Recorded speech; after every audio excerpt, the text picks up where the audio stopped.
We are on academic writing as a skill.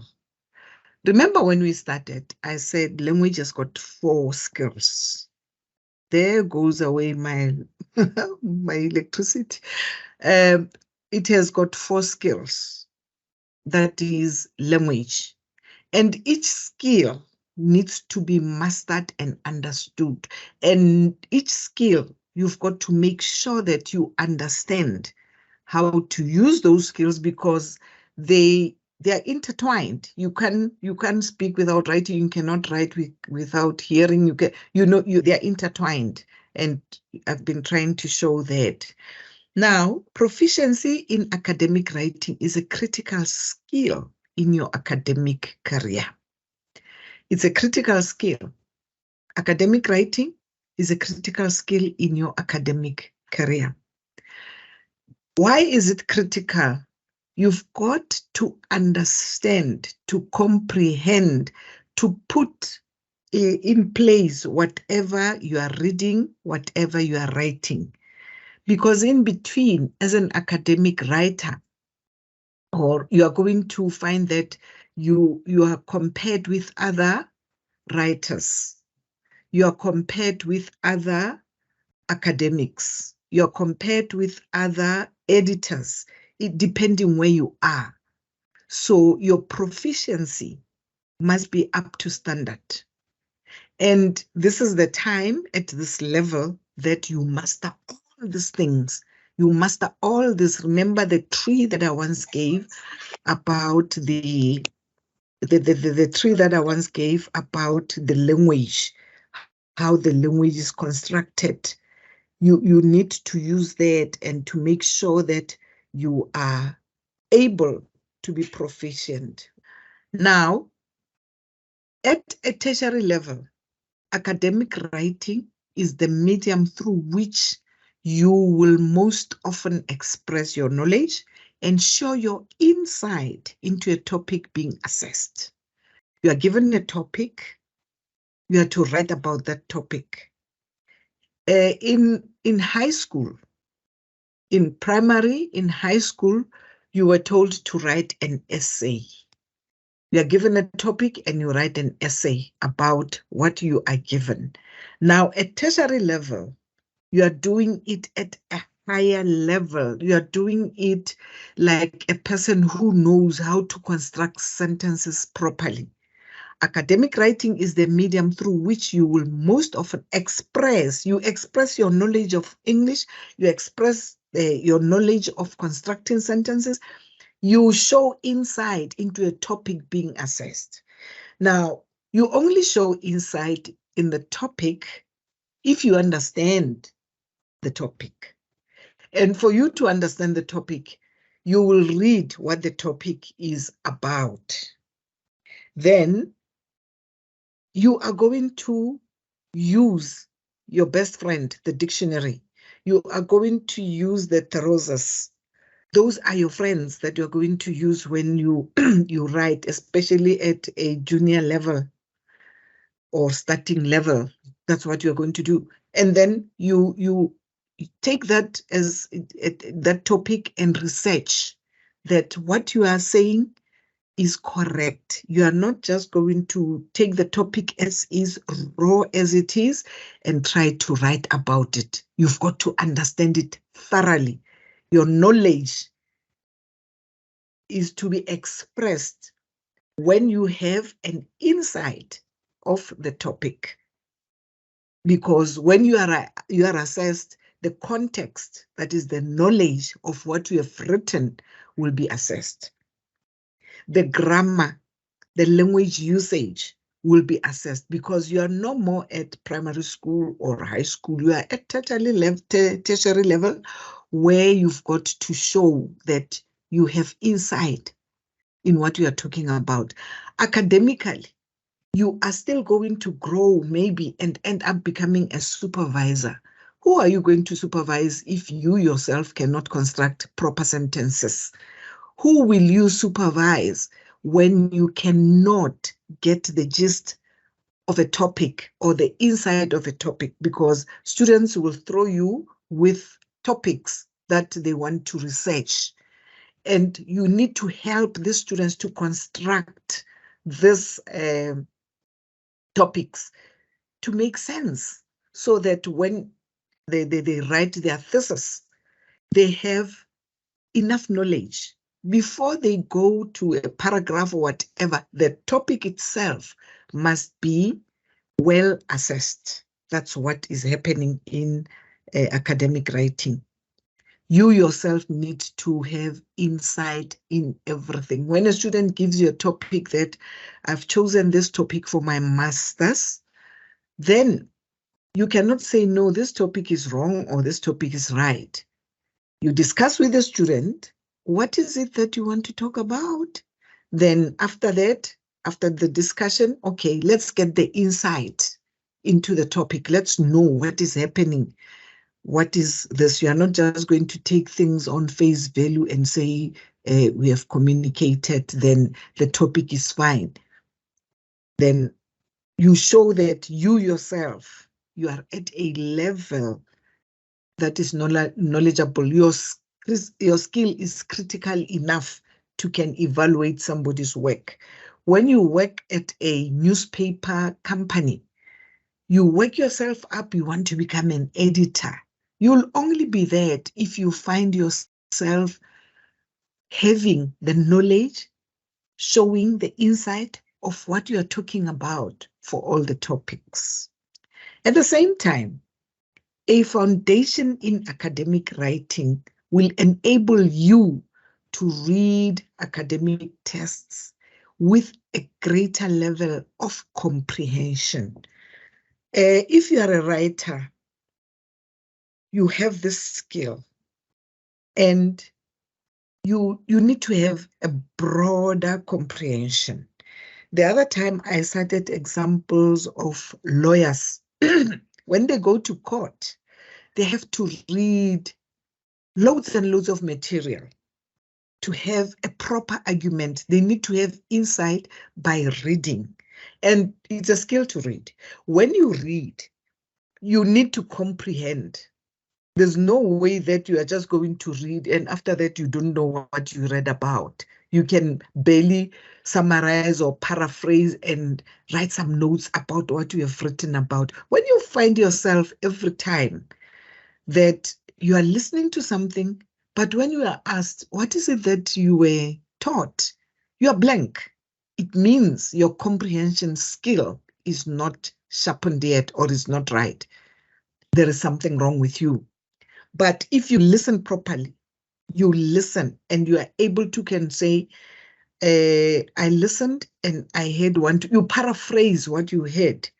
You summarize what you heard. We spoke about this. I taught you how to summarize, how to paraphrase. You take the gist of your paragraph and you only give the important material.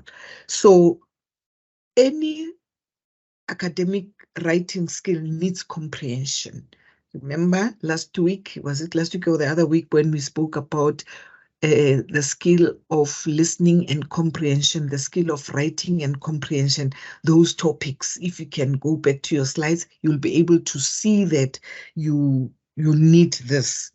Now, comprehension is very much important for you to apply your 4 skills.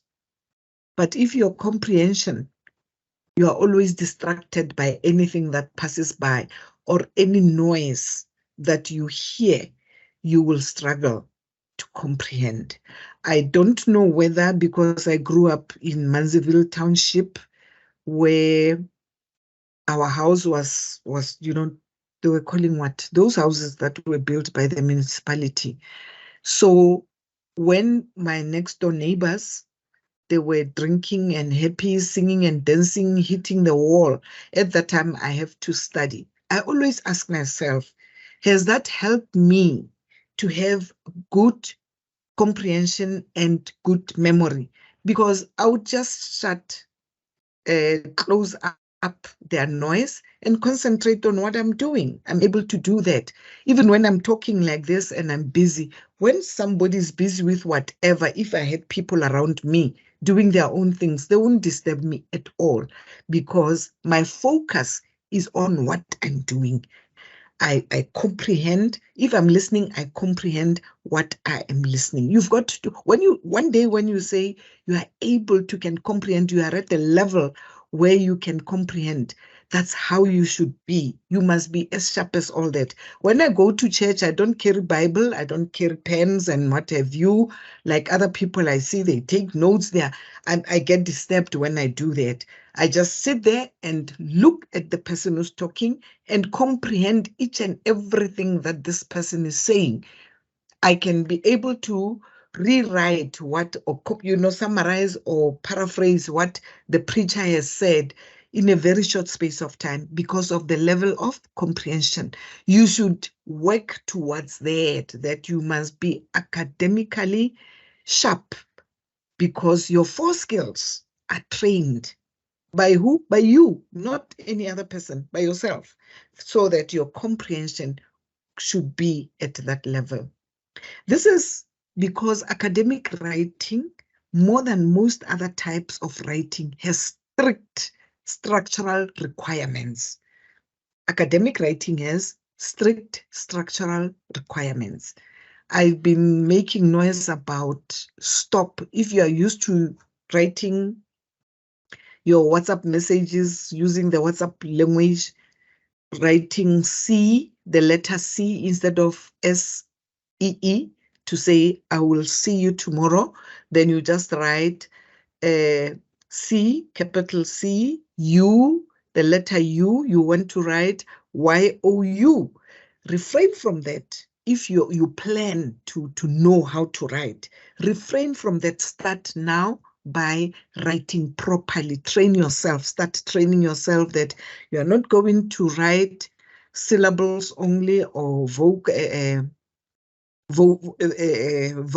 that you use. Your tomorrow comes out as, how do they write it? TRM or something like that. Yes, they want to say it's tomorrow. And when I get such a message, I always say, I'm sorry, I don't understand you. And I'm going to write in full. I am sorry, comma, I do not understand you. I don't even say don't like I'm talking. I'm going to say, I do not understand you, because I'm trying to teach this person that writing is very important for one to understand the message. If you practice recognizing the different structural elements, it will help you to grasp a text main argument more quickly. If you do that, that is why when you see a document and you don't have time, you just read the first few lines of each paragraph, or somewhere in the middle. We call it scanning. We spoke about it also. You just go through it quickly. You have the gist. You know what is the main argument of this document that you are holding. My next slide, we go to planning. You know, the word planning is broadly used in every department, in every household, during the day. Wherever you are, there is planning. In academic writing, this is often the very first step, and it is especially important in assignments and exams. When you sit there and listen to the lecture, you have planned to be there. You have planned that you want to attend. It's planning. When you are working, if you are a working person, after class, you plan for tomorrow, that tomorrow you are going to do 1, 2, 3. That is planning. Whether you write it down or you just have it in your mind that this is my planning. A person without planning in life is confused. A person without planning his life, like, what do I do from morning to sunset? This follows this. You know, that is why in schools we have periods.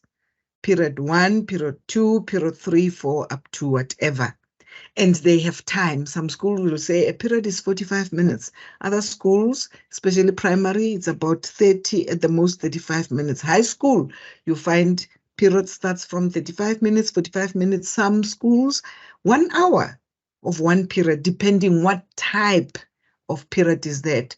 If it's a practical period, then we are going to have 1 hour because now a practical issues needs to be taken care of.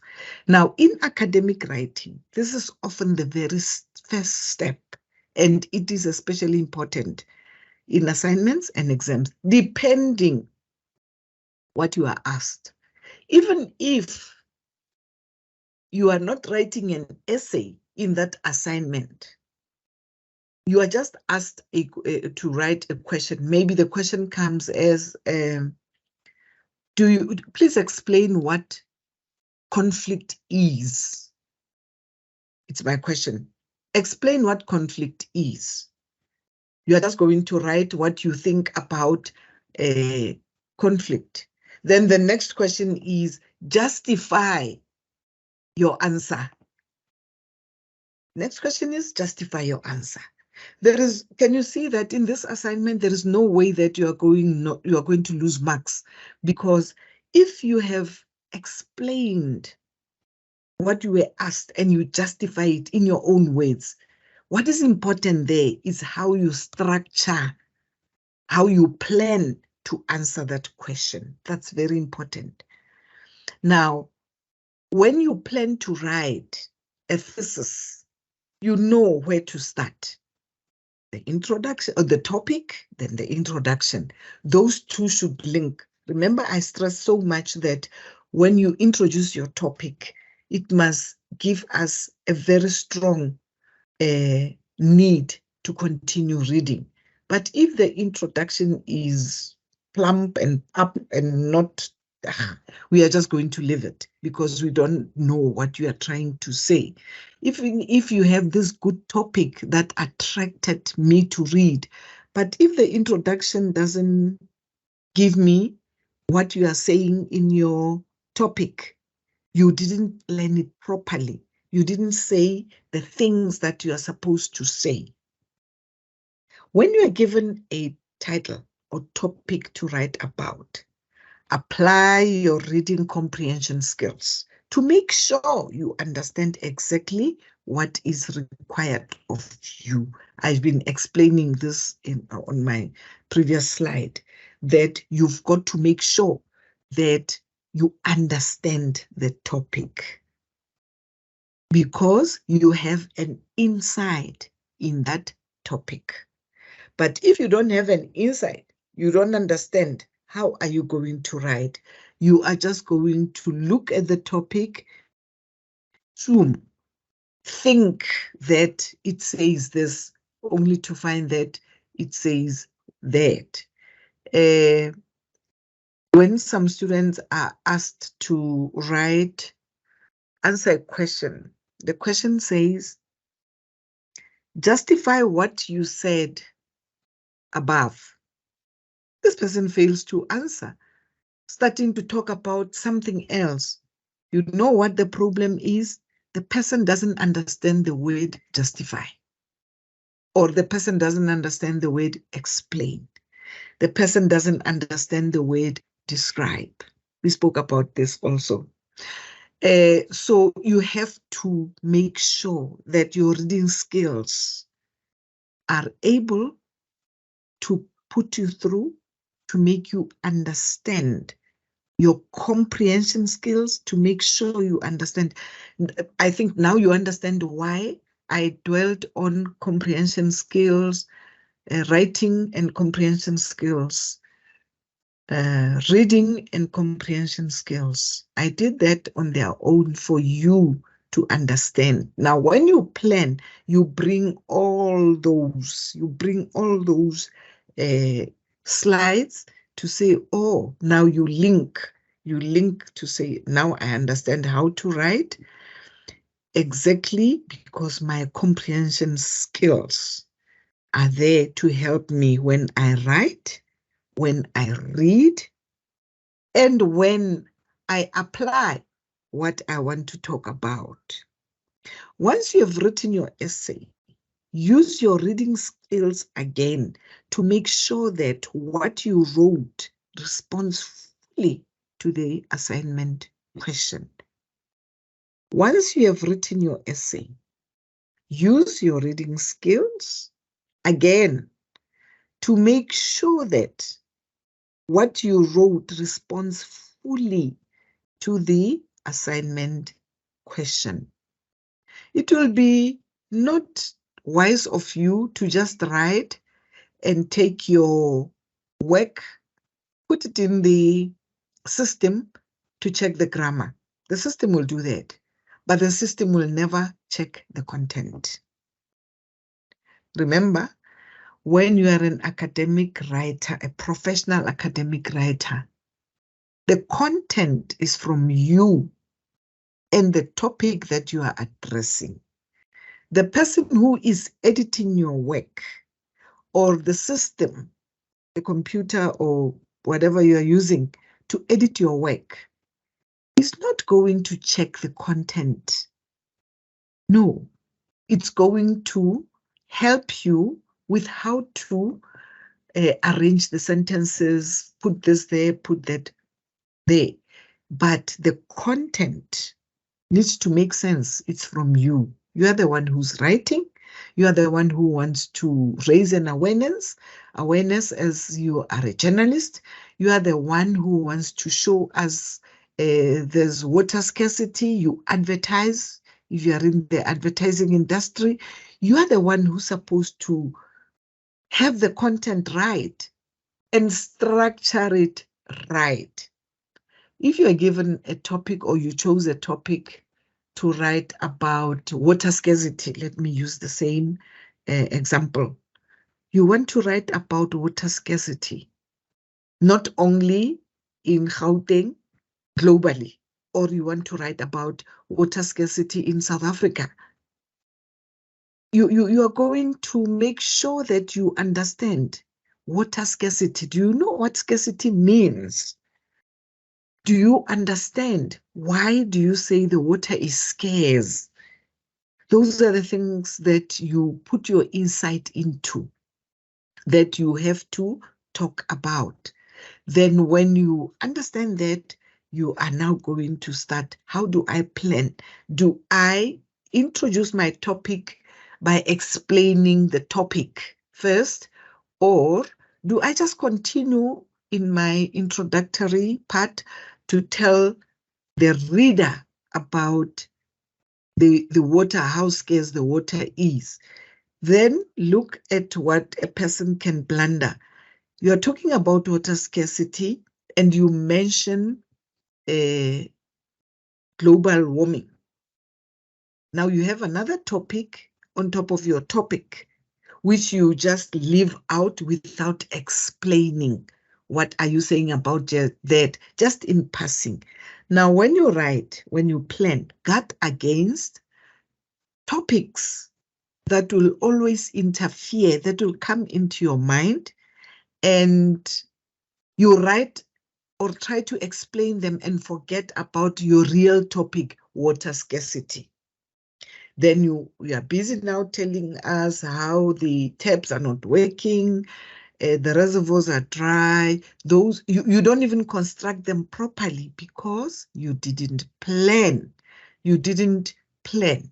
You are not sure what is it that you want to write about. Now, I'm saying here, you know, Bailey is your prescribed, you have 2 prescribed books there that you need to use every time. I wonder how many of you are going through those pages, or they have the book, or they downloaded the book. I don't know. So I want you to check on this. Reread the section on essay length on Bailey. So I've given you, like you are supposed to do your referencing, so that essay length helps you to plan. If you know, okay, I'm told to write 1,000 words, I'm told to write 10,000 words. If you have that, before you plan, you check on that one. That is why I've put that, read the section on essay length. Before you do anything, you check those things, the length. You check the length, and then after checking the length of the essay, you say, okay, how do I plan it? How long is my introduction going to be, the paragraph for the introduction? And now that it's 1,000 words, how many words do I put in one paragraph? That's very important. How many lines or how many words, because now you are typing, you don't have lines, you are typing. When we're still writing, we would say a paragraph should be at the most, when we say this paragraph is long, is 8 lines or 10 lines at the most. But now, when you are typing, you count words. Fortunately, the systems today, when you write, they are able to help you count words. I've read so many words. Be careful, then you go back. But when you have planned properly to say, I have 1,000 words, how do I structure my essay? You plan. That's very important, students. That's very important. Working out what percentage of your essay length to dedicate to which part of your essay will not only save you writing time, but will likewise ensure that your essay responds to the assignment fully.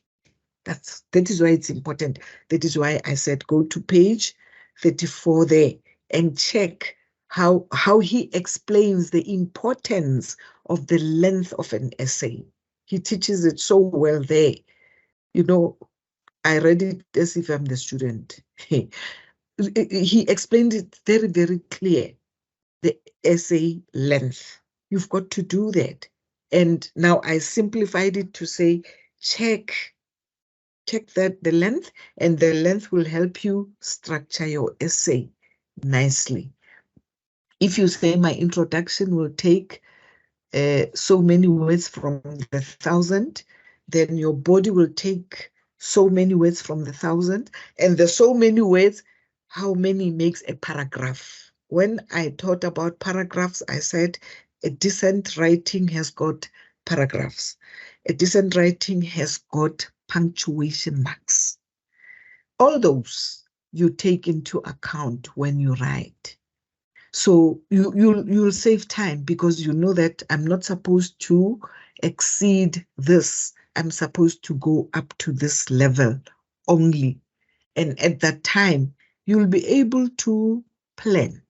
I stressed planning, planning, planning when you write. And I still say, for your studies, you also plan. You cannot say, I want to study, I'm preparing myself for the exam, then you don't know what you're going to study. Obviously, you're going to look at the timetable and say, okay, I'm starting with this. Your timetable says you start with this module. Obviously, you'd love to study that module first, but that doesn't mean, like the blunder of most students do, the first module that is going to, the one that is the first in the timetable, they study that forever and forget that there are 4 other modules to study. Instead of you planning that I have 5 modules and the first one is this one. Now, before you even go to that one, you ask yourself, if it's the first one, how much do I know about this? You check yourself, you do some introspection. You self-check yourself. How much do I know about this module, which is number 1 in my timetable? How much do I know about the module that is last in my timetable? And you check how much spacing, you know. Sometimes you will have your timetable writing one module after the other. So you have to prepare on time. You have to make sure that what you are writing how you plan is very important. So you are going to say, okay, the last module, I know it thoroughly. I've passed all the assignments. I did all the exercises from the study guide. I'm not very much worried about it. But the second module is the one that I didn't put much effort. So instead of studying the first module more, you balance it with the second one, the one that you are not sure of yourself, the one that you know that, this one, it's a bit tricky. It's all, I didn't pass the first assignment, I only passed the second assignment. That's where you put your effort. That's what we call planning in academic writing, planning in your life, planning for your exam, planning for your morning, planning for your work. It's very important. Those who are teachers need to plan when they go to school. What is it that you are going to teach? The first period. What is your first period? Are you ready for your first class? Are you ready for your first period? The planning is very important. You are able to can see a teacher who is not ready, who doesn't have planning from far.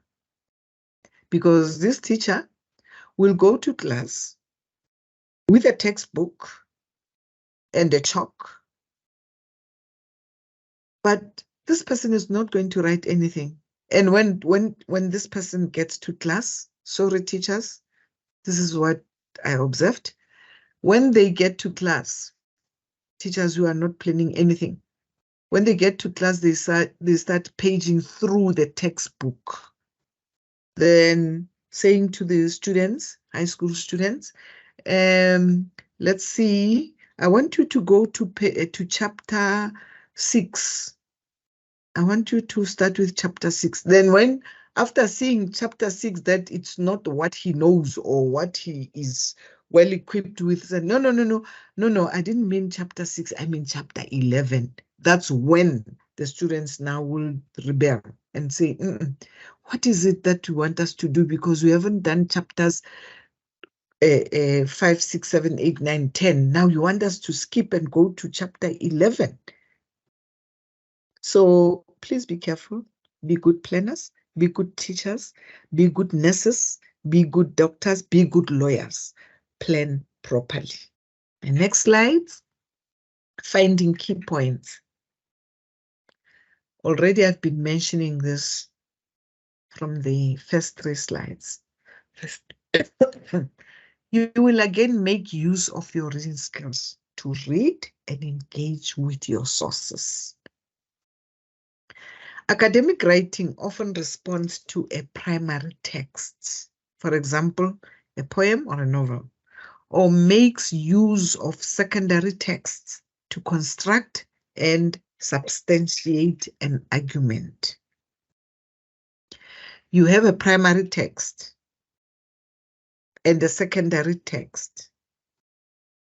Secondary text substantiate your argument from your topic and your introduction. That is your argument. So you're going to make sure that your primary text is not overtook or overturned by the secondary text. As I was explaining, that you want to write about water scarcity in South Africa, then you talk about global warming, then you all of a sudden write many words about that, or many paragraphs about that. That is your secondary text, but now you make it your primary text.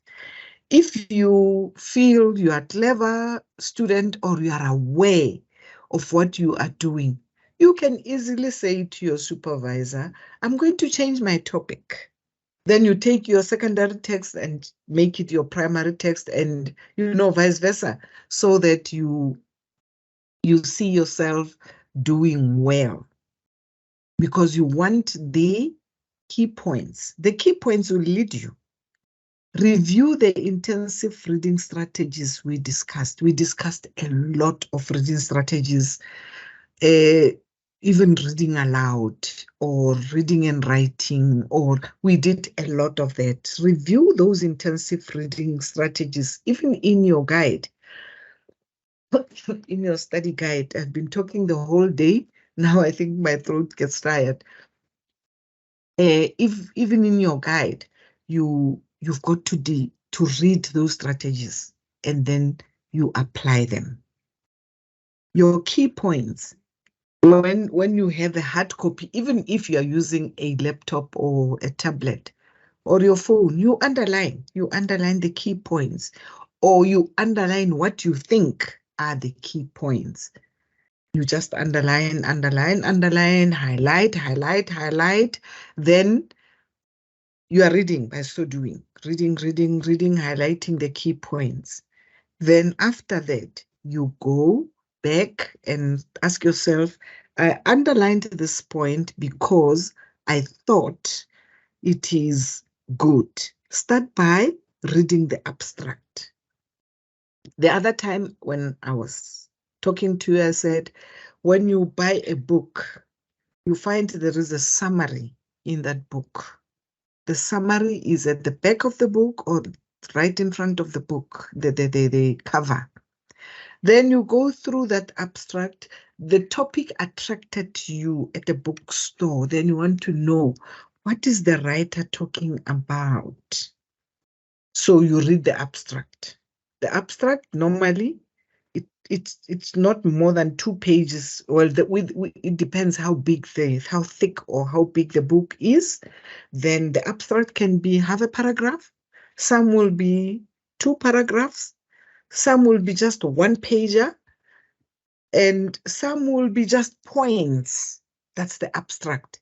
And in the points, the writer gives you just inclinations that it's talking about this, and that is.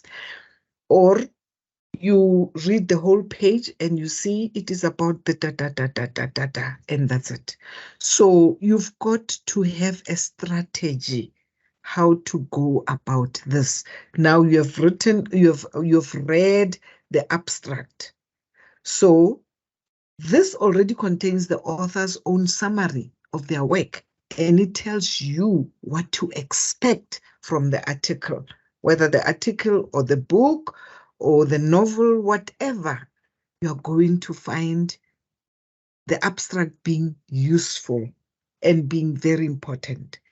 As an academic writer, you know that after writing your thesis, you've got to give the abstract. All the theses that you go through, that you have read, there's always an abstract.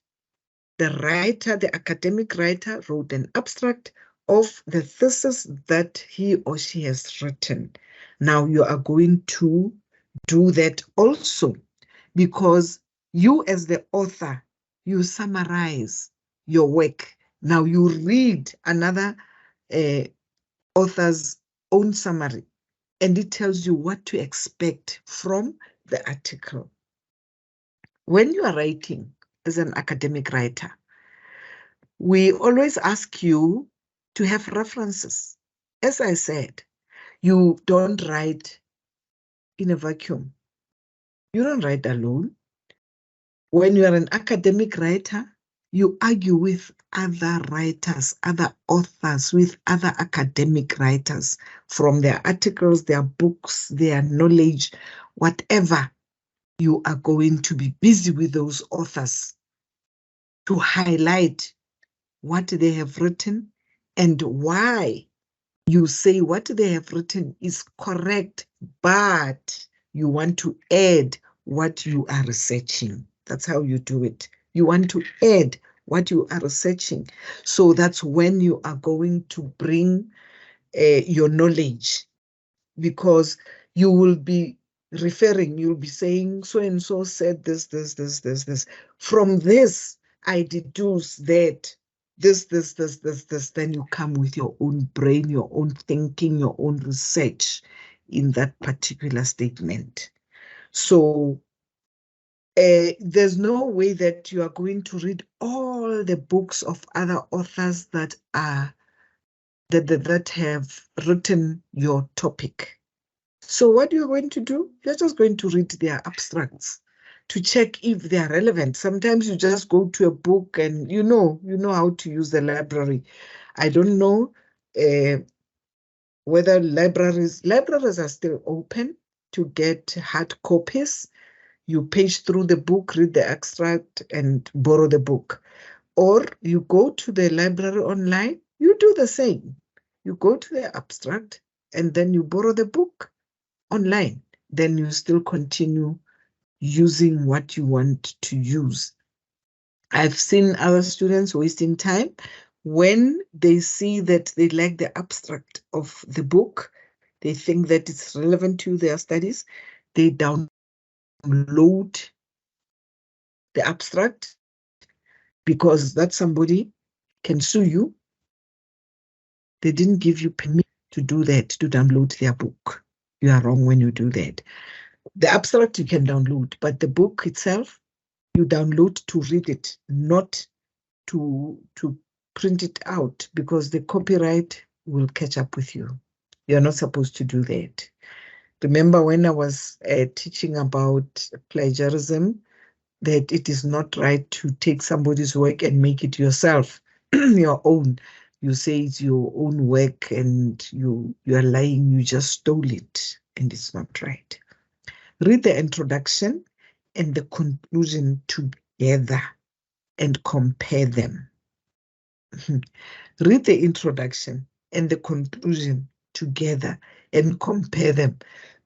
You read the introduction that you have written, you look at your topic, then you read the conclusion. You look at your topic, you read at the conclusion.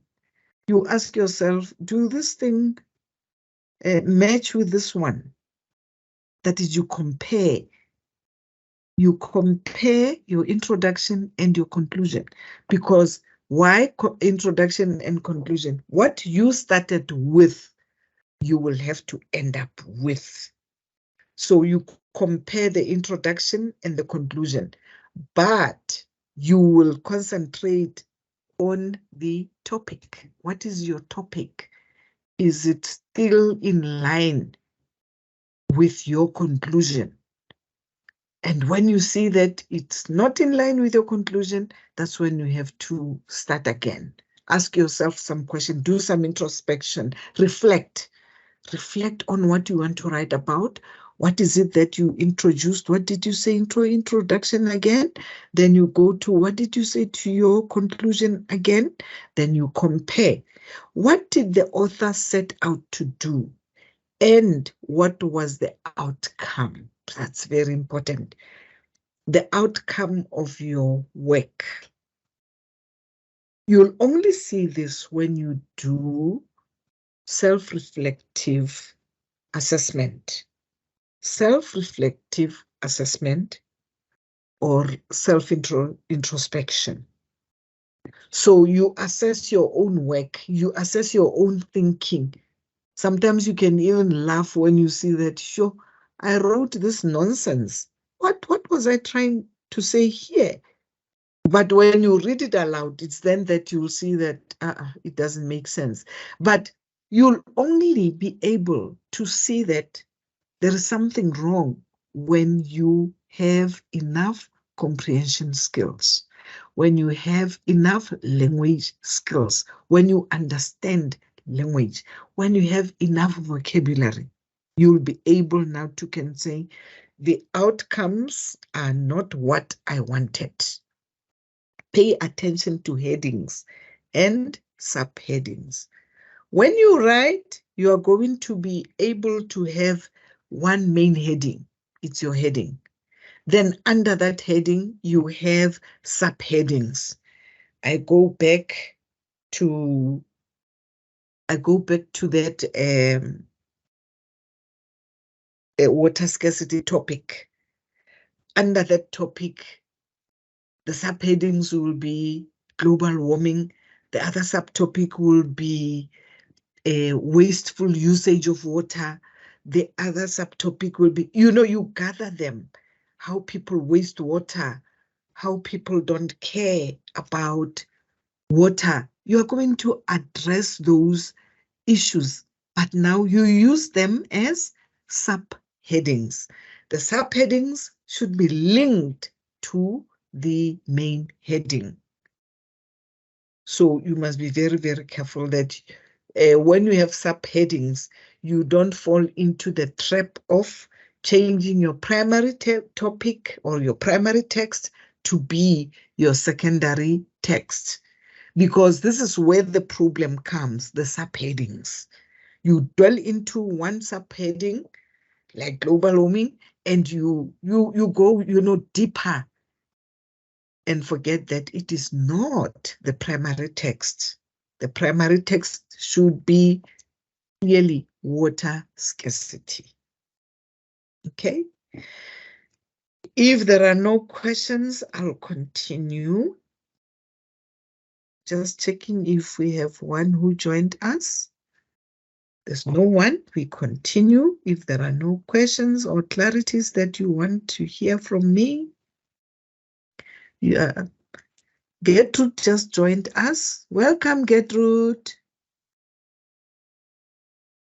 Welcome, Gertrude. We are moving to slide 5. Malkokonolo, you're quiet. Malehu, you're quiet. Lucanyo, you're also quiet. I hope to hear from you soon. Okay? I'm done with finding the key points. Now, summarizing and paraphrasing. I've been using these words interchangeably up there. These skills are very important in academic writing, as summarizing and paraphrasing are the main methods of engaging with secondary sources when writing an essay. Okay? I mentioned there that you can scan the article to see if there are key points that you need, because the topic made you to pick up this article. Now you just want to see if there are key points. If they are there, how do you summarize them? How do you paraphrase them? By taking the key points. You take the key points, you summarize the whole article. That is the main method that you use with secondary sources when writing an essay. You are going to make sure that your sources are very clear. You know, when you are used to using sources, when you are asked short questions like, explain the word population. Population. You are a researcher, you're going to need population. So I say, what is population? Give a source. If you are used to giving sources, even a single word like population, you're going to have a source on it, because you trained your mind, you trained yourself as a writer that there is nothing that you're going to say, you're going to use your own words, but you will have a source of that word. You will tell us somebody says this about population. After summarizing it your way, your thinking, then you give a source. So secondary sources are there, but summarize them, paraphrase them. But paraphrasing them doesn't mean you should take your paraphrasing and write it in your essay as if it's yours. No, even if you paraphrase, give us the source. Give us the source. Who told you this, or where did you read about this? Give us the source. Don't say, I forget, one day I was listening to the news and I heard this. If you are smart, you want to use that, you must go and do research. You go back and Google the news on that day, which channel was it, who was speaking, and what was happening. Just in short, you say, I heard this on NCA News, it was this time and this was happening. You give it a brief reference, which is very important, to give it a brief reference. Now you are not going to look like somebody who is stealing other people's work. You are going to show that you are an original. You are able to give sources, but stick to your work, stick to what you know, stick what you are arguing about. I hope I'm clear, ladies and gentlemen. I hope I'm clear, and I hope I'm helping you to be good academic writers of the future.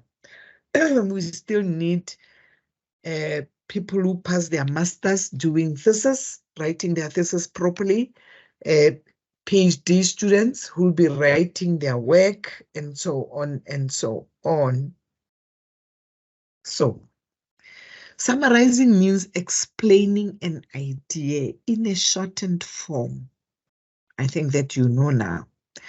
In a shortened form, you summarize. While paraphrasing means explaining an idea in detail in your own words. I hope it's clear. Paraphrasing, you explain what you read about, but you put it in your own words. That is why most writers fall into the trap of plagiarism, because they think that because they've paraphrased, it is their work. No, it is still not your work. It's somebody's work. It's only that you have paraphrased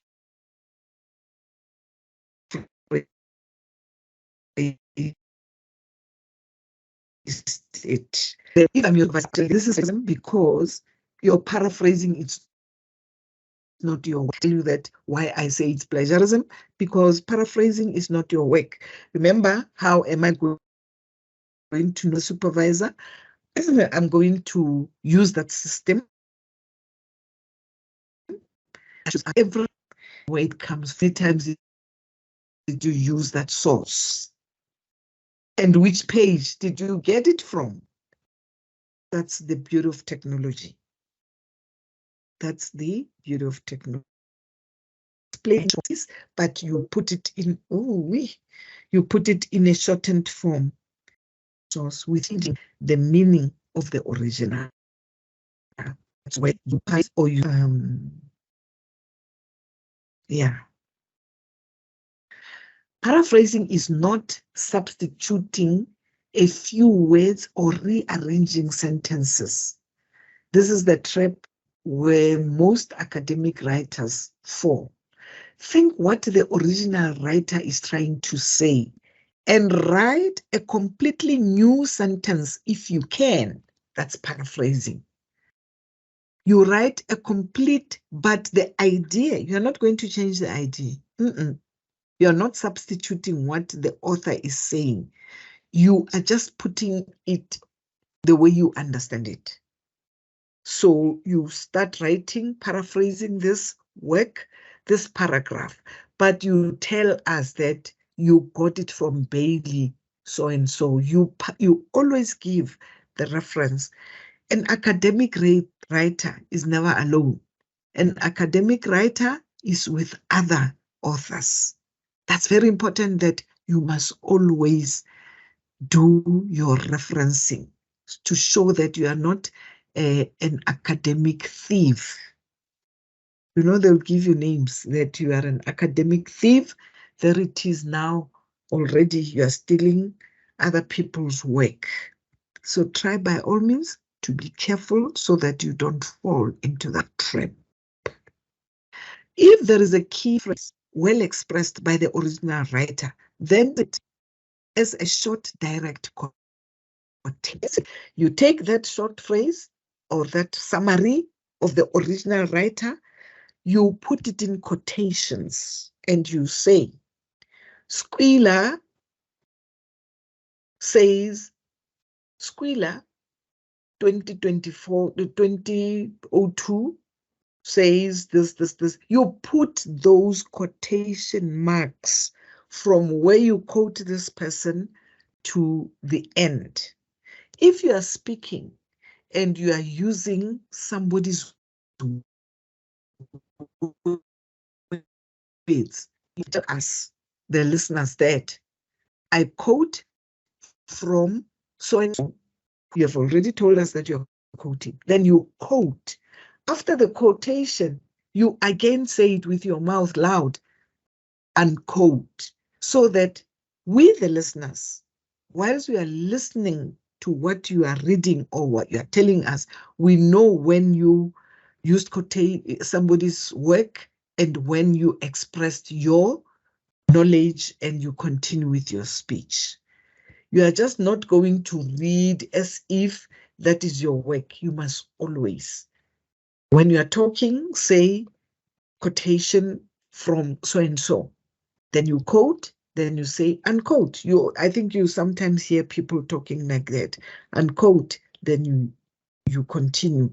But when you are writing, you are going to use close inverted commas, open inverted commas, quotation marks.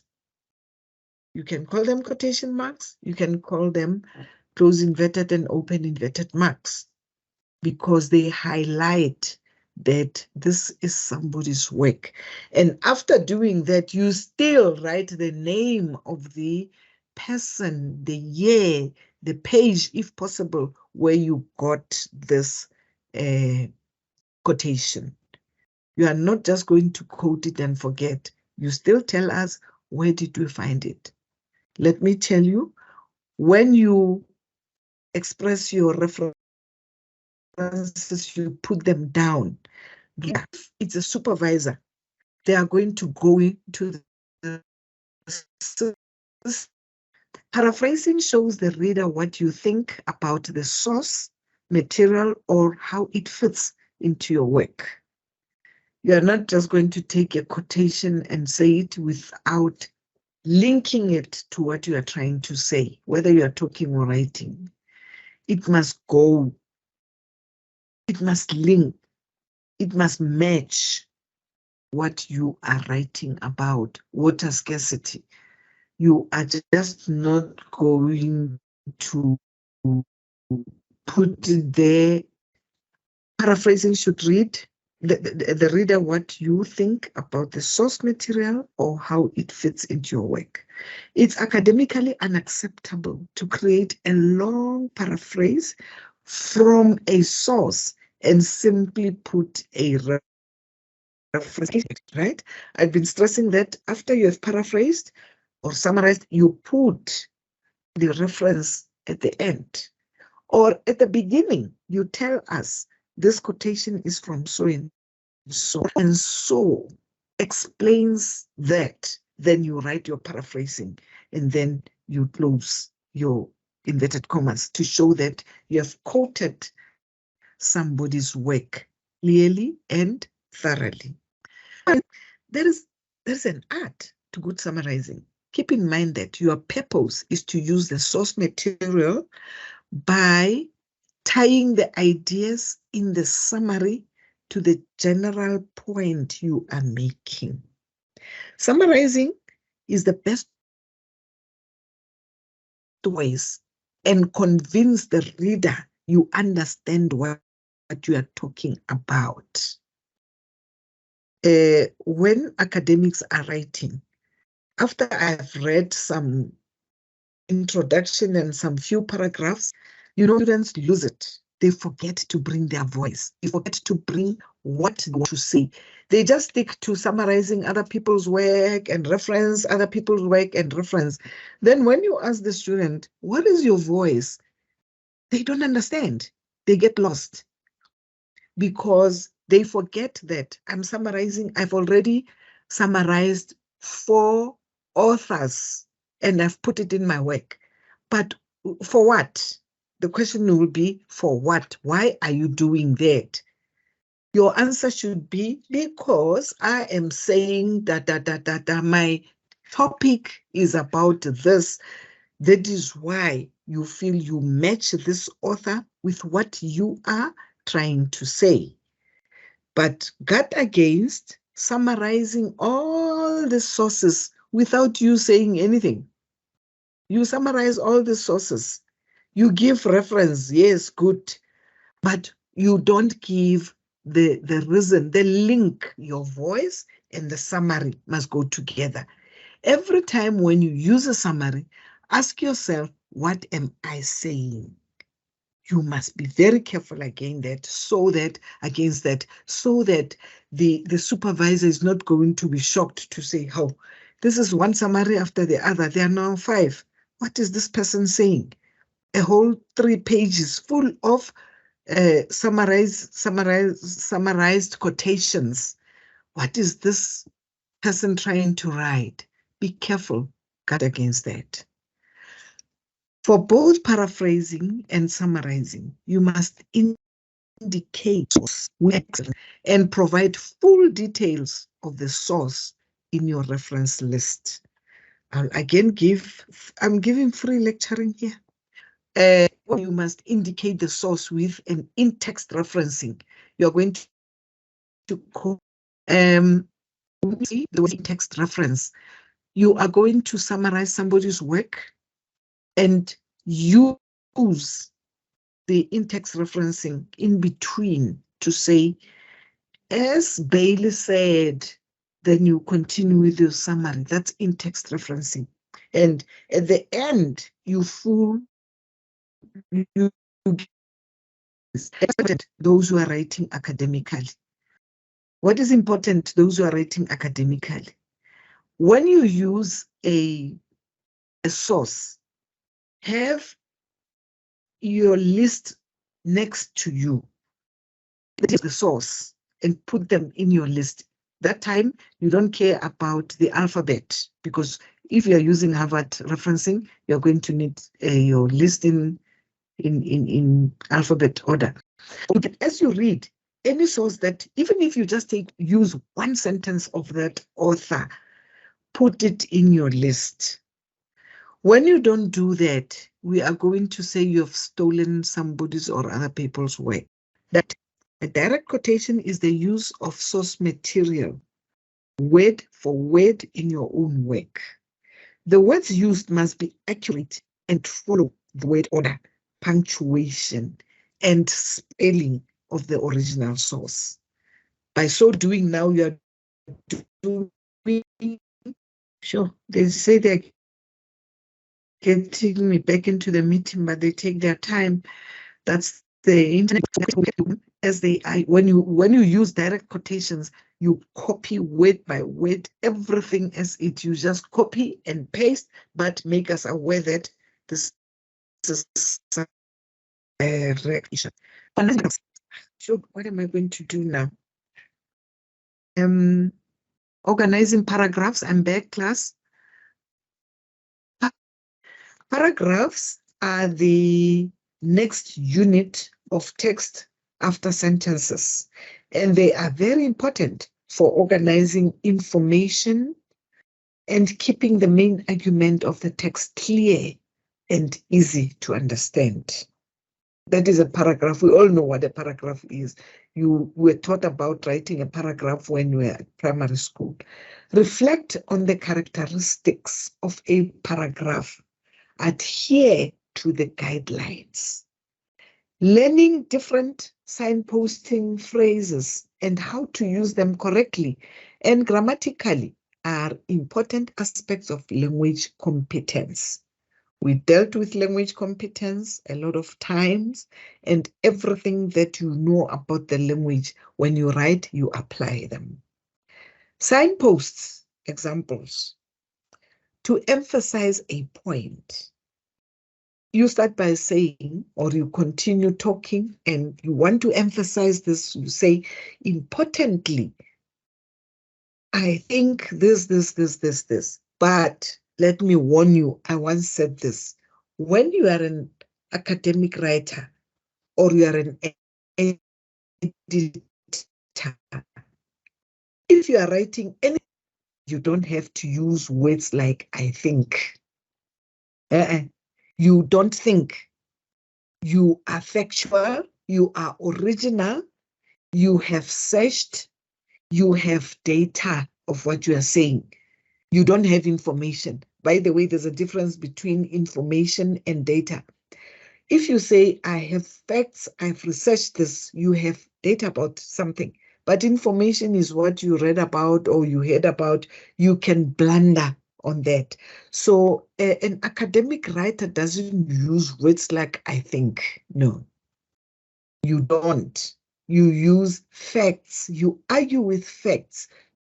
That's when you will win in court, because you are arguing with facts. You are not arguing with information. When you go to court, you see why and how these statements are structured. Then they argue, and the witness starts saying, I think I saw. Then that is nothing. Tell us that you saw it.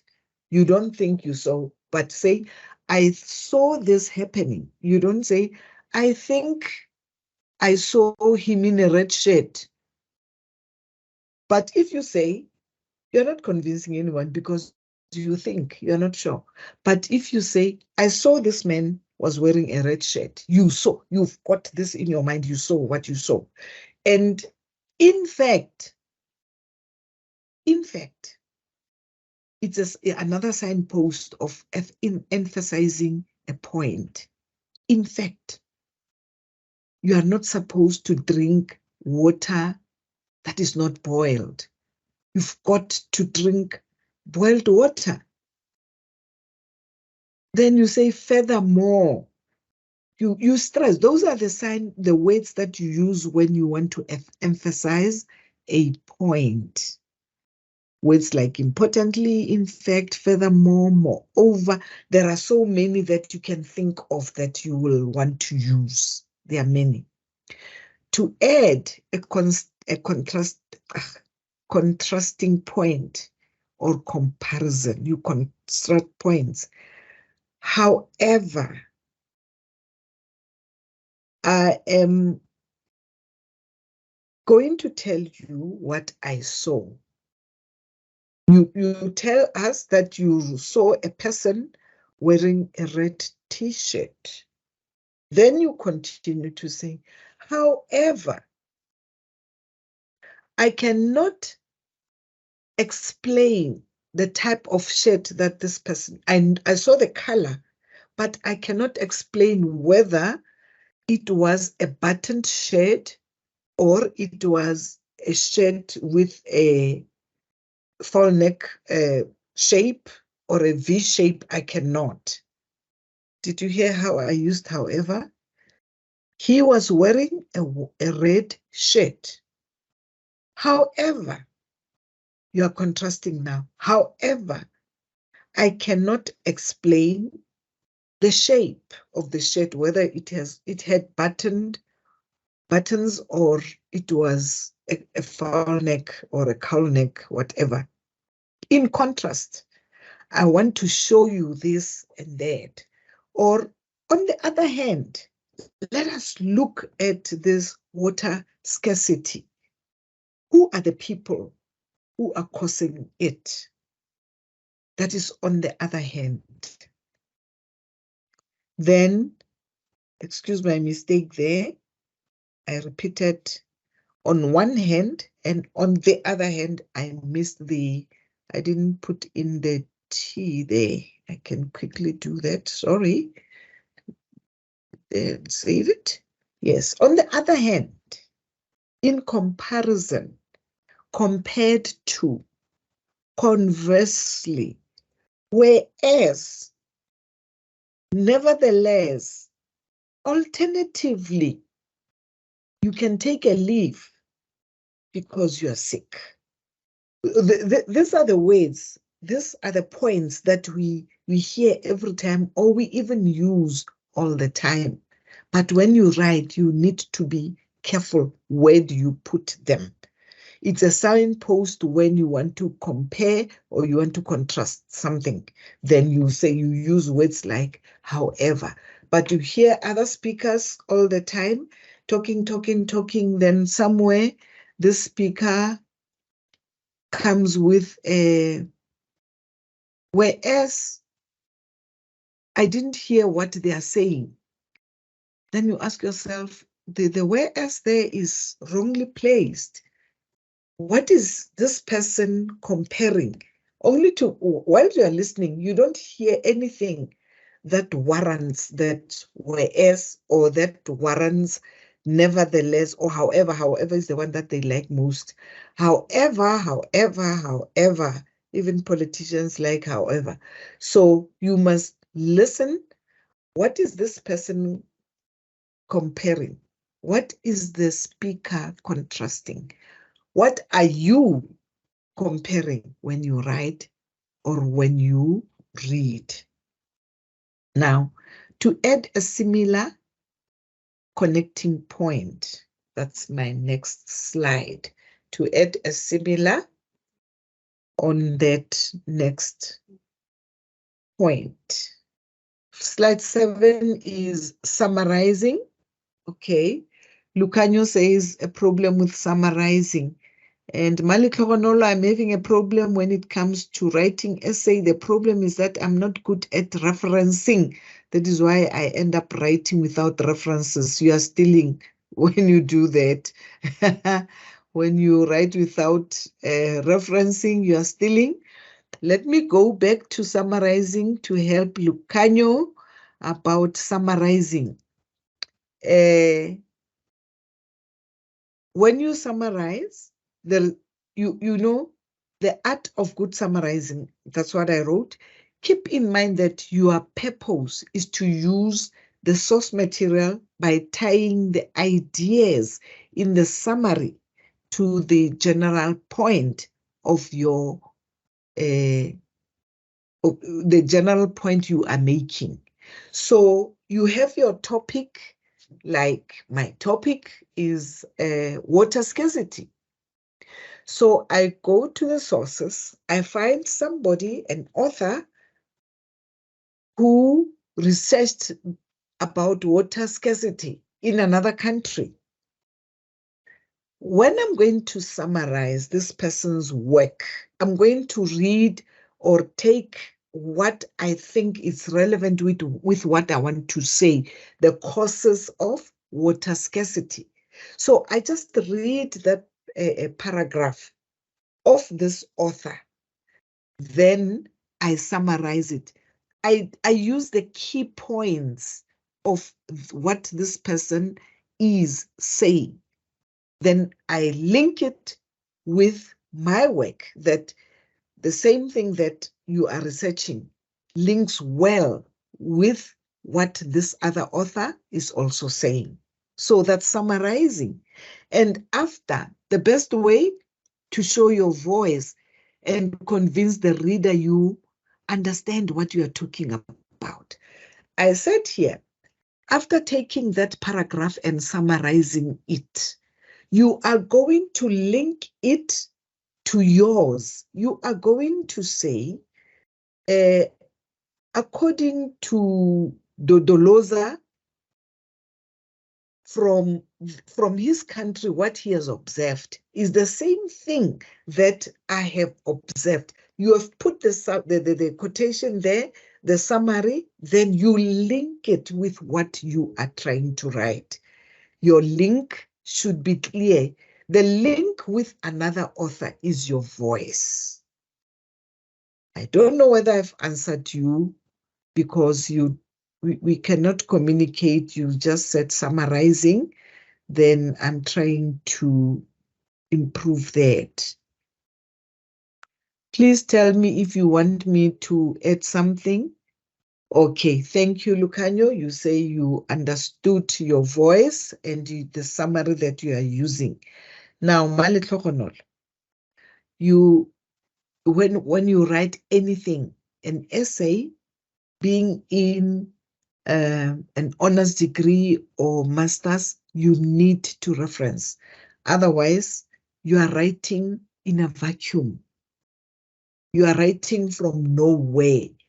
You are writing from hearsay. So if you take your material and go and check how referencing is done, UNISA is using the Harvard style of referencing. UNISA is using the Harvard style of referencing. Please go and check out that. If you go to your textbook, Bailey, he keeps on referencing there. He is also using the Harvard style of referencing. If you go into your study guide, there are references that the lecturers have used there. That's how you should reference. And please make sure that when you use somebody's work, you reference, you tell us this quotation I got from so and so and so. In brackets, you put your referencing there. I hope I've answered you where you find the examples of referencing. Harvard style of referencing is what we use. Then go to your study guide, check the reference there a lot. Then that's when you will say, oh, okay, this is how I need to reference. But you only reference if you have used somebody's work. That is the quotation. It's not to say referencing, you'll go about writing other people's names and then, no.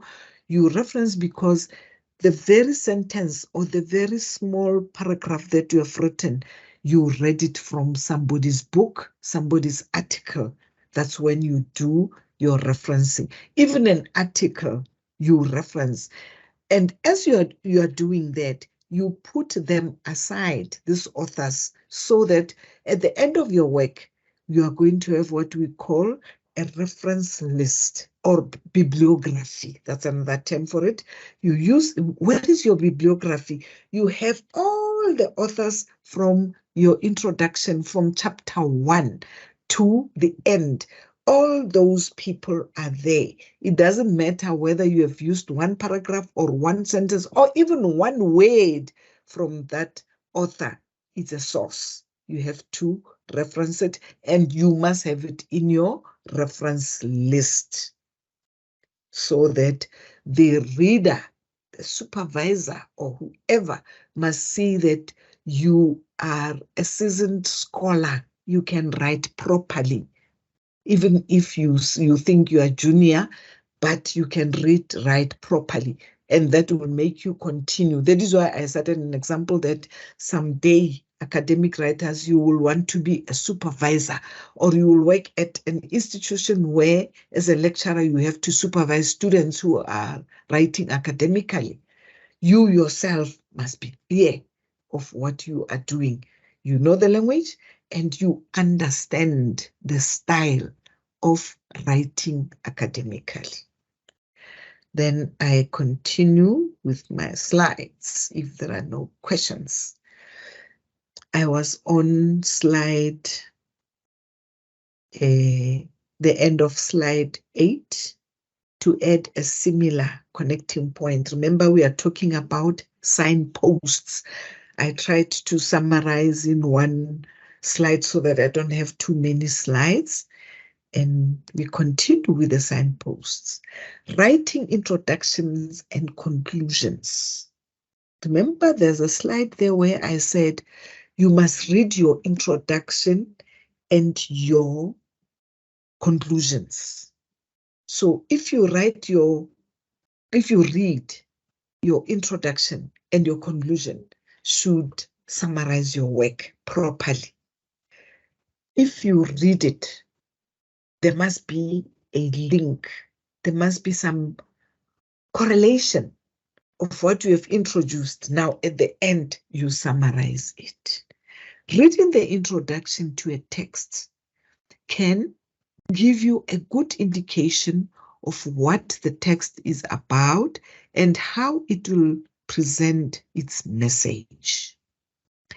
Keep this in mind when you write. The same things that help you or hinder you as a reader will also help or hinder your prospective readers.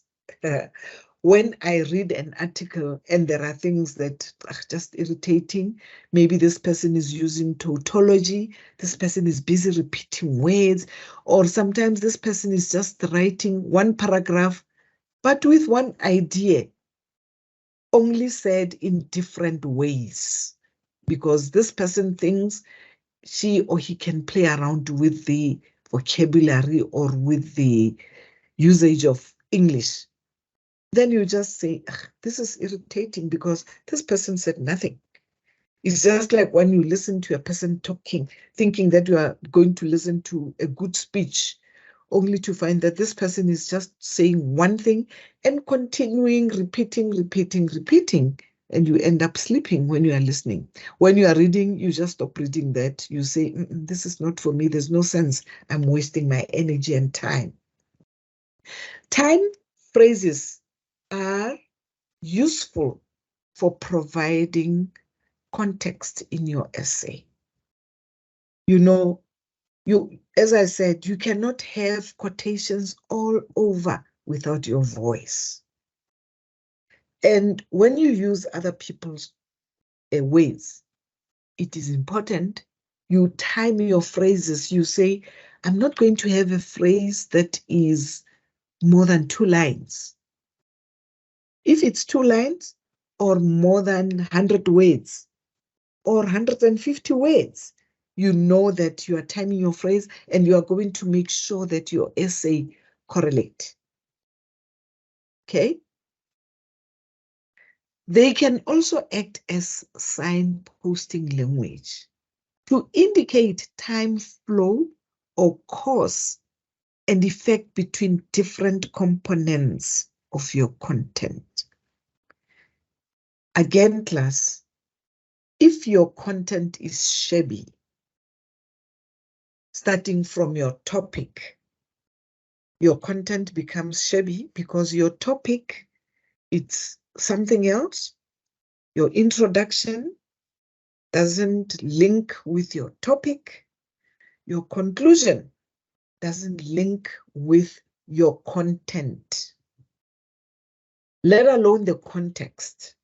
If you don't know your topic, how are you going to have a good content of what you are writing?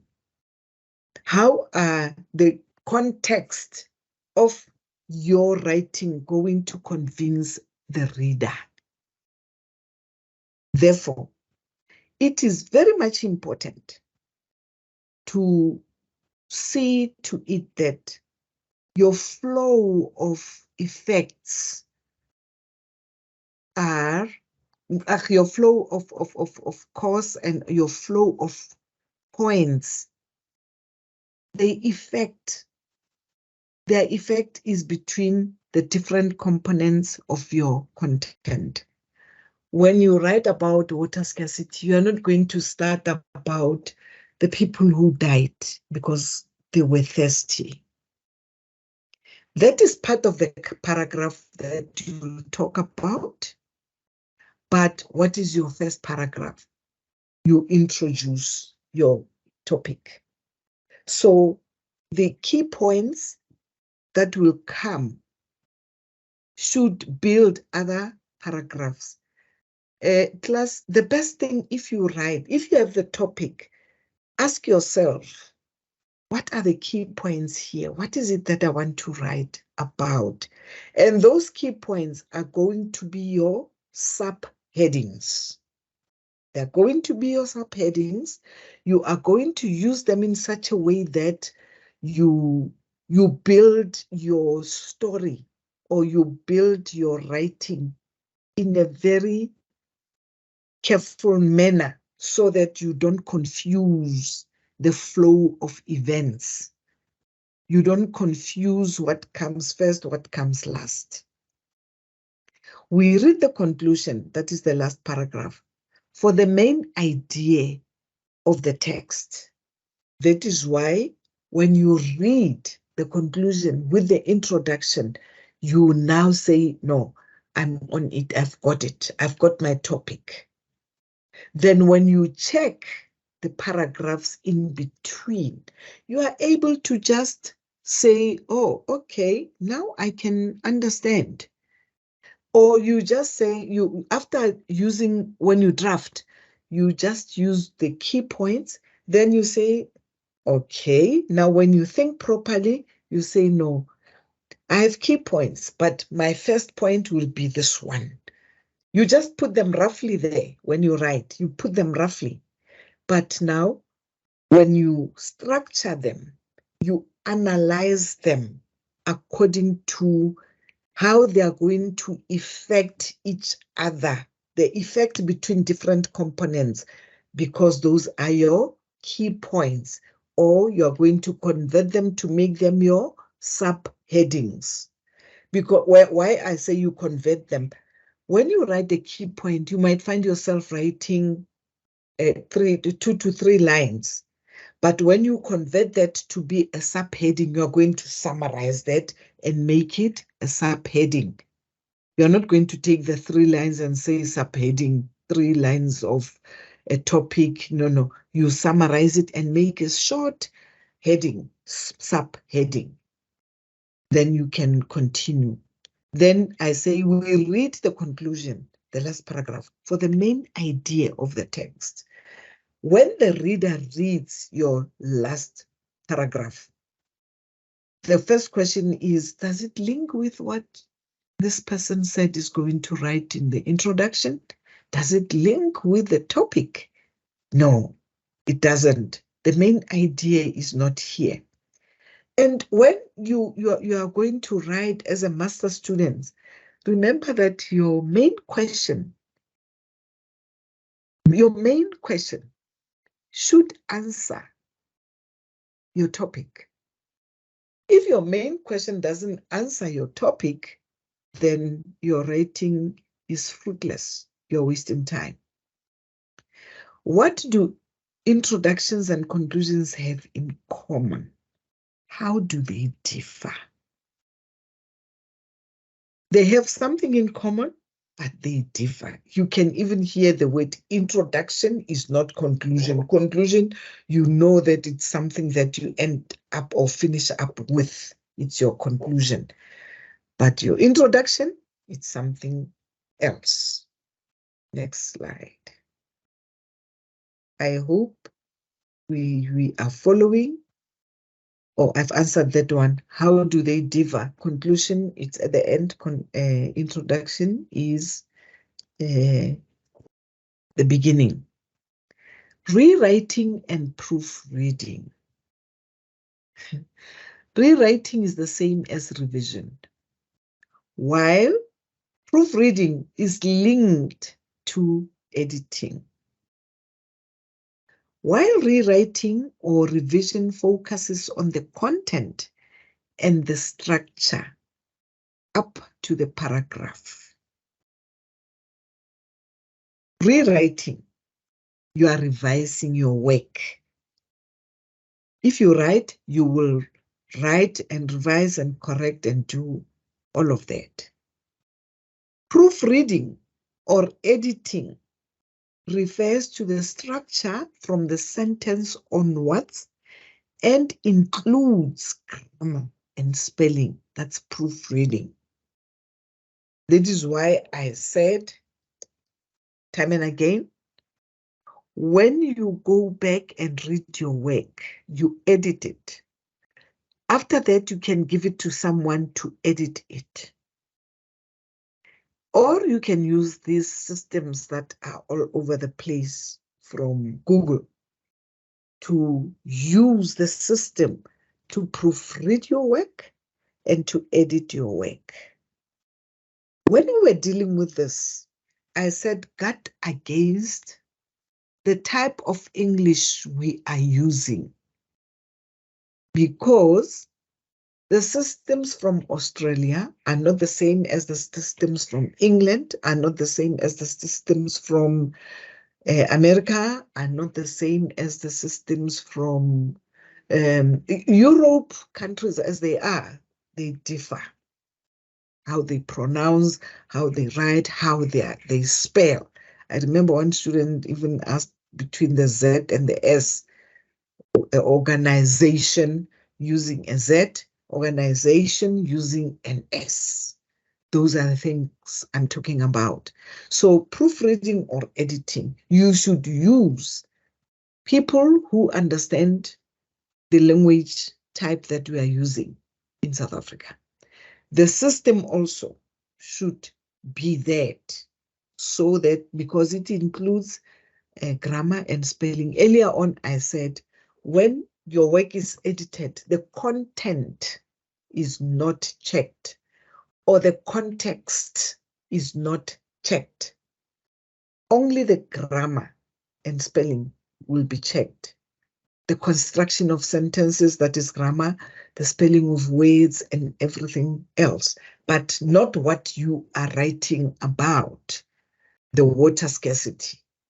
Whether the paragraphs are following each other properly. There is a system for that, yes, but you've got to be sure that you have written properly before you do such things, such fancy, I call them fancy systems that are used. But if you know the language, if you understand the language, you don't have to use the fancy systems, but you can use the editing systems. Even editing, you can give your colleague. Your supervisor is going to edit your work. It's going to edit your work and make sure that the sentence constructions are fine, the grammar is properly used, and the spelling is correct. Now, if you are a supervisor one day, you'll be able to see all these mistakes because you are grounded in your language usage. You know what you are doing. You know what you expect from a writer. Be sure to check the common errors when proofreading. There are common errors. We spoke about them, the spelling, even yesterday when we were talking about the hour as time and hour as a pronoun, such things. You've got to be clear that these are errors that when I proofread, you look out for them. We dealt with them intensely, and yesterday also I touched on common errors. Underline or highlight all the verbs and nouns in your draft and make sure they agree. But if you don't know what a noun is or what a verb is, how are you going to underline them? That's when, this was yesterday's lesson also, that's when you'll find that you have used the plural verb and the singular noun, or the singular noun and the plural verb. You are just confusing things there. The preposition is in a continuity or whatever. So for you to be safe, you underline all the verbs and nouns. You just do one paragraph for safety in your draft. Make sure that you understand what nouns are. If you're not sure, refer, go back, go and check, use your dictionary. Then you circle your prepositions. You know, we study in different ways. One can highlight, one can underline, one can circle, one can just put them aside. You can write them, just a list. You say prepositions, then you write all the prepositions under that you are using in your work. And you say nouns, another column, nouns. You put all the nouns that are there. Or you highlight, as I've said, you can just highlight or underline so that you follow what you are doing. So circle your prepositions, and if in doubt, look them up and make sure you are using them correctly. Now that you have the slides, you can always, you can use this even when you are a supervisor somewhere after 2035. You can still use this. Language class, it doesn't change. It doesn't go anywhere. The rules of language remains from grade R for the whole life. For your whole life, you will say this is a preposition. It's not going to change. It's a preposition. An adjective will remain an adjective. It's not going to change. So if your basic, your ground is level and fair, you are clear with what you are saying or what you are using, you are not going to blunder. We were taking these children who grew up speaking English went to English-speaking schools from grade R. They speak the language so well, but they cannot write the language. When they're supposed to write, first of all, their spelling is out of order. They miss the spelling like nobody's business. When they write, the common errors are always there because they have the spoken language, but they were never taught the language. So they don't have the basics of a language.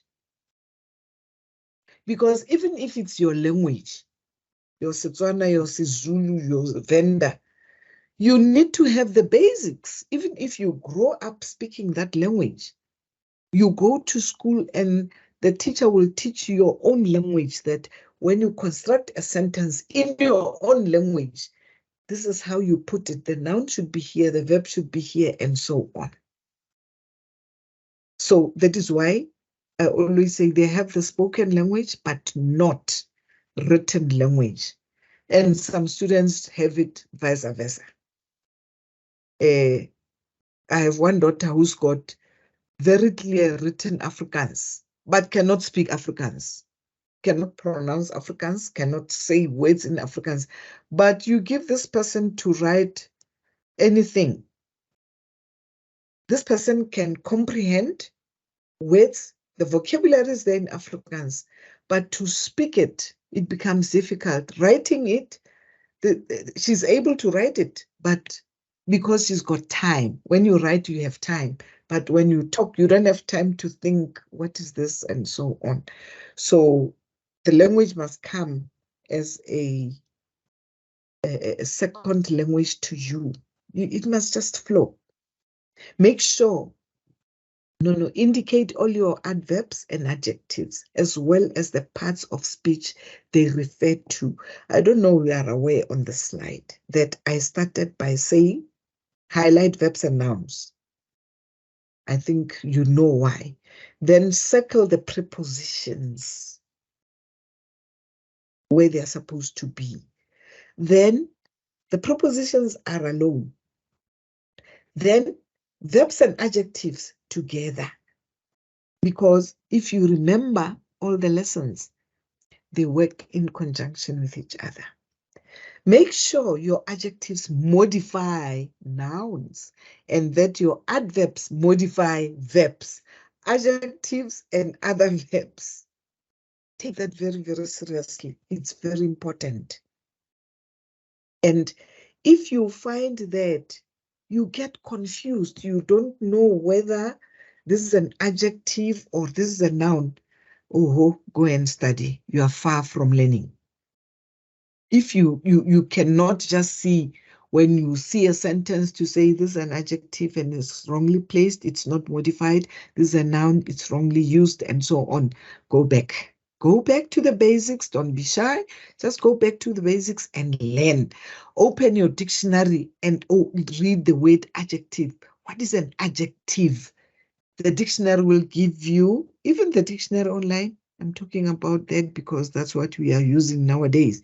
You open the dictionary online and write adjective. Then you, even if you can spell it wrong, it will correct you to say adjective, it's spelled this way. Then the meaning, how you use it, it will show you. By so doing, you are busy learning before you go and write and blunder in your work. Okay. If there are no questions, I'm going to my last slide. Anything to clarify? Anything to repeat? Are we still fine? Are we still there? Okay. Fine. In conclusion, class, to fully develop your language competence, you will need to practice all your skills: speaking, listening, reading, and writing. We dwelled into this heavily. I even summarized them for you yesterday and today. We discussed different multimodal strategies that can help you with this. We discussed the dictionary and thesaurus, skills that can improve your language competence. We focused on different forms of language competence that will enable you to communicate successfully. We saw that you need grammatical as well as textual competences in order to communicate, and that developing one skill will help to develop the other. We studied how to ask grammatically correct questions. And there comes my electricity back.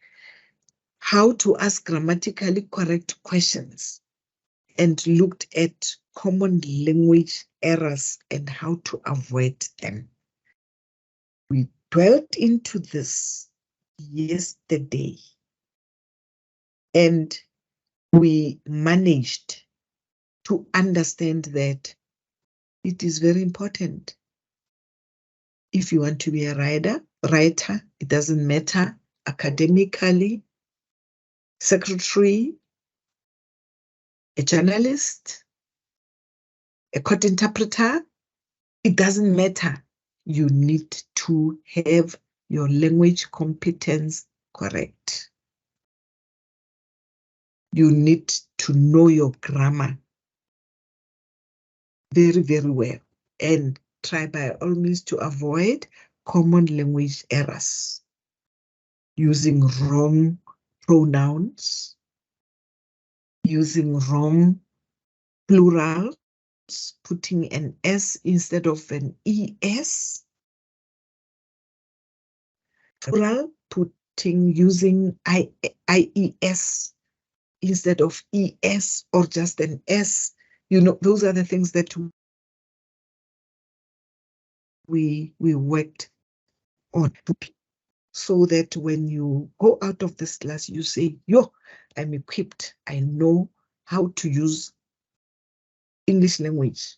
I'm grammatically correct. And your conscience will be there for you to be grammatically correct. Finally, we looked at academic writing, in which you will engage all your different skills to produce academic texts.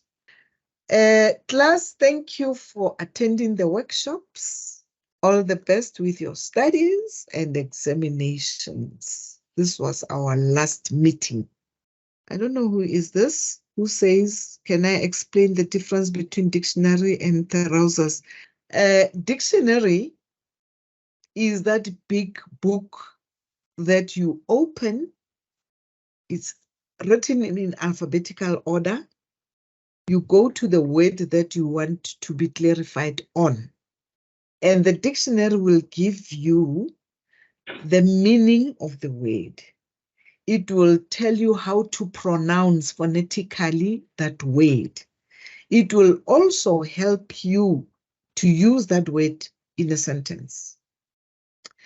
Thesaurus is almost the same as dictionary, but it's more simplified. They give you sentences, they give you the meaning of the word, but they don't dwell into the pronunciation much as the dictionary. That's the difference.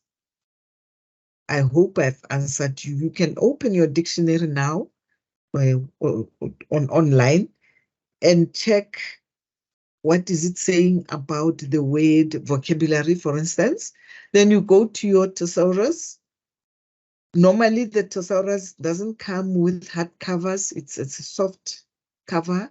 There are hardcovers ones, but because the thesaurus is more active, they change it anytime. You'll see that it's been revised and been revised and been revised. Unlike the dictionary takes time to be revised. So that is the difference. But when you go back to the slides, you'll find this answer in more detail. I know I've worked on them earlier in our classes. Okay. Thank you very much and goodbye. Can I leave now?